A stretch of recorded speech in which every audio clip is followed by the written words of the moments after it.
আয়নার ভেতরের সুমন হঠাৎ এক ভয়ানক হাসি দিল, কিন্তু বাস্তবের সুমন হাসেনি। সে চিৎকার করতে গেল, কিন্তু তার গলা দিয়ে কোনো শব্দ বের হলো না।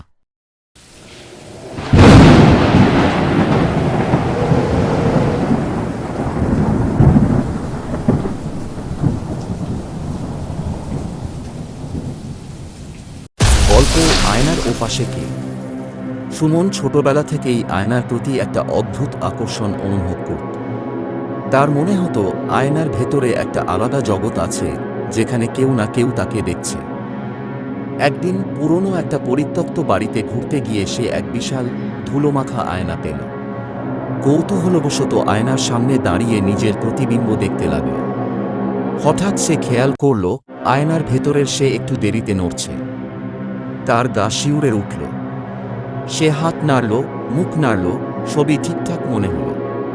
কিন্তু এরপরই যা ঘটল তা তার জীবনের সবচেয়ে ভয়ঙ্কর অভিজ্ঞতা হয়ে থাকবে।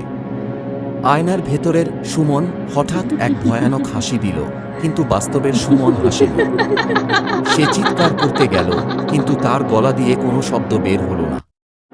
আয়নার ভেতরে সুমন ধীরে ধীরে আয়নার কাঁচ ভেদ করে বাস্তবে বেরিয়ে আসতে লাগল, আর সত্যিকারের সুমনকে টেনে নিয়ে যেতে লাগল ভিতরে। শেষ মুহূর্তে সুমন হাত পা ছোঁড়ার চেষ্টা করল, কিন্তু কিছুই কাজে আসল না।